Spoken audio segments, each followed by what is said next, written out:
বাচ্চারা আলু দিয়ে মুরগির মাংস খুব পছন্দ করে খায়।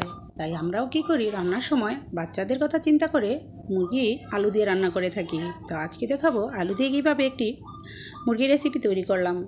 তো প্রথমে আমি আলুটাকে একটু মরিচের গুঁড়ো, হলুদ এবং আদা রসুন দিয়ে আর সামান্য লবণ দিয়ে একটু সিদ্ধ করে নিচ্ছি।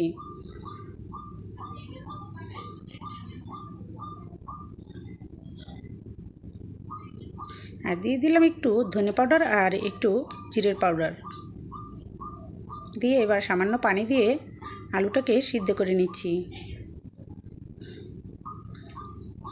আর এদিকে আমি মুরগির মাংসটাকে ভালো করে ধুয়ে নিয়েছি। এবার এতে দিয়ে দিলাম আদা রসুন বাটা দিয়ে ভালো করে মাখিয়ে নিচ্ছি। আর দিয়ে দিচ্ছি একটু মরিচের গুঁড়ো, দিয়ে দিলাম একটু হলুদের গুঁড়ো, আর দিয়ে দিচ্ছি স্বাদ মতো লবণ।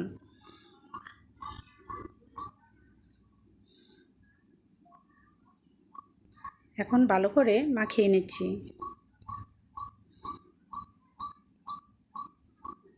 তেলটা যখন গরম হয়ে গিয়েছে তখন আমি মুরগিগুলো ভেজে নিচ্ছি।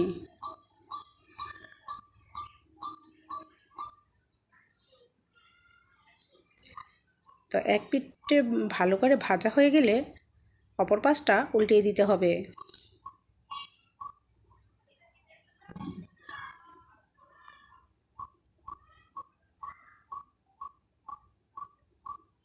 তো আমি এক এক করে প্রত্যেকটা মাংস উল্টিয়ে নিচ্ছি।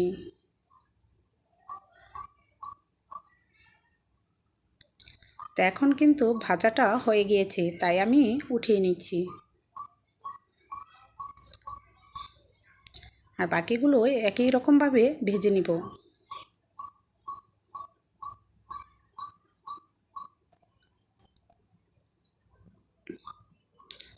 তো ভাজা যখন হয়ে গিয়েছে আমি প্রত্যেকটাই উঠিয়ে নিয়েছি। তো এখন তেলের মধ্যে দিয়ে দিয়েছি পেঁয়াজ কুচি। আর পেঁয়াজ কুচিটা নাড়াচাড়া করতে করতেই যে মাংসের যে ঝোলটা লেগে গিয়েছে কড়াইয়ে উঠে যাবে। এখন দিয়ে দিলাম স্বাদ মতো লবণ, দিয়ে দিয়েছি 2টা তেজপাতা, আর দিয়ে দিয়েছি এবার এলাচ। আর এলাচটাকে আমি ছেঁচে দিয়েছি।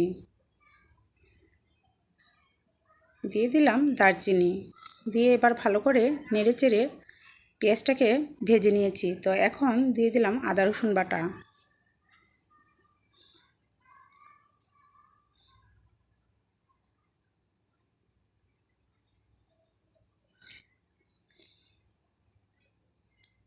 তা আমি আরেকটু তেল দিয়ে নিয়েছি। আমার মনে হয়েছে যে তেলটা একটু কম হয়ে গিয়েছে। তো এবার দিয়ে দিয়েছি হলুদ এবং মরিচের গুঁড়ো,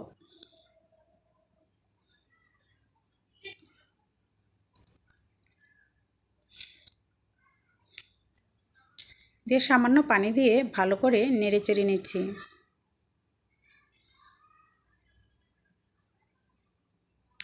দিয়ে দিচ্ছি জিরের পাউডার,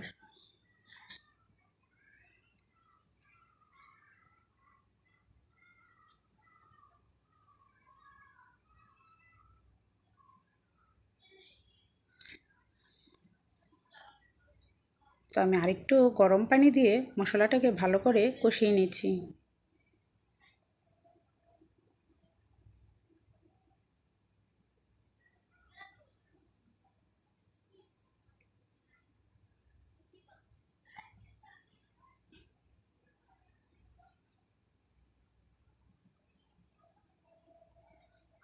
তো এখন দিয়ে দিয়েছি একটু গরম মশলার পাউডার, দিয়ে ভালো করে কষিয়ে নিতে হবে যাতে মশলাটা ভালো করে কষানো হয়। মশলা যত কষানো সুন্দর হবে রান্না কিন্তু ততটাই টেস্ট হবে। এবার দিয়ে দিচ্ছি টমেটো কুচি,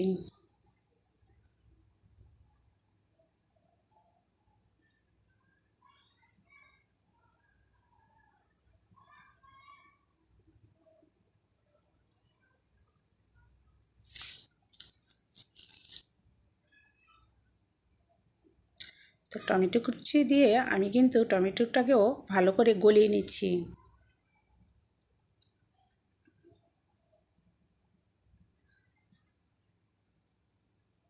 তো টমেটোটা যখন গলা গলা ভাব চলে এসেছে তখন আমি দিয়ে দিয়েছি এখানে পরিমাণ মতো পানি। তো পানিটা একদম শুকিয়ে দেখুন কষানো হয়ে যাচ্ছে।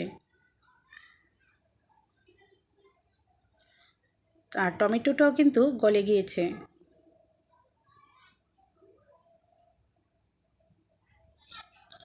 তো এখন দিয়ে দিলাম মুরগিগুলো।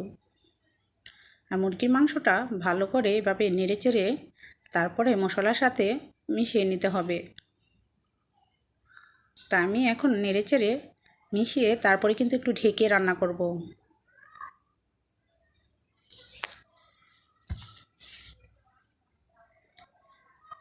তো মুরগিটা অনেকটাই কষানো হয়ে গিয়েছে। তো এখন আমি দিয়ে দিচ্ছি পেঁয়াজ বাটা। পেঁয়াজ বাটাটা প্রথমে দিলে কিন্তু অনেক সময় তলানিতে লেগে যায়, তাই মুরগিটা কষানো হলে তারপরে পেঁয়াজটা দেওয়াটাই ভালো।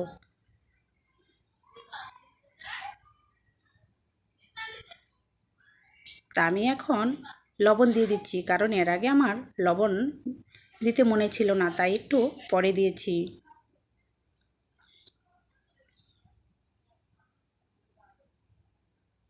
তো এবার আমি দিয়ে দিচ্ছি আলুগুলো। আর আলুটা কিন্তু সিদ্ধ হয়ে গিয়েছে। এভাবে রান্না করলে রান্না কিন্তু অনেক টেস্ট হয়।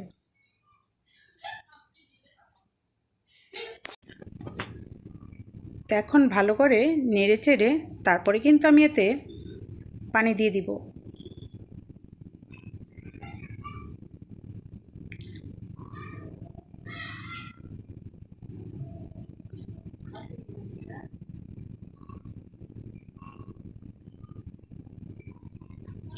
তো আমি পরিমাণ মতো এতে পানি দিয়ে দিয়েছি।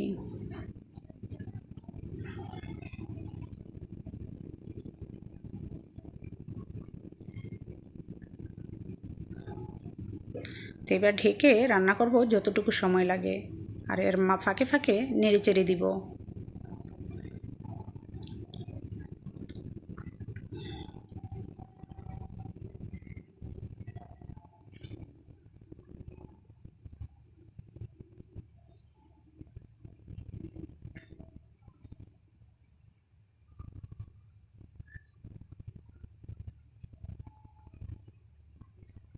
তো ভিউয়ার্স, এবার দিয়ে দিলাম কয়েকটা কাঁচামরিচ। তো ভিউয়ার্স, যদি ভিডিওটি ভালো লাগে তাহলে অবশ্যই লাইক কমেন্ট শেয়ার করবেন আর সাবস্ক্রাইব করে পাশে থাকবেন।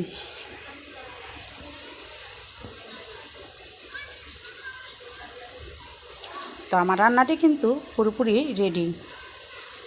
তো ভিউয়ার্স, আমি সার্ভ করে দেখাচ্ছি কেমন হয়েছে আমার রান্নাটি। তো ভিউয়ার্স দেখুন, রান্নাটা কিন্তু দেখতেও সুন্দর হয়েছে আর খেতে কিন্তু খুব সুস্বাদু হয়েছে। তো ভিউয়ার্স, ভালো থাকবেন, সুস্থ থাকবেন। আল্লাহ হাফেজ, আসসালামু আলাইকুম।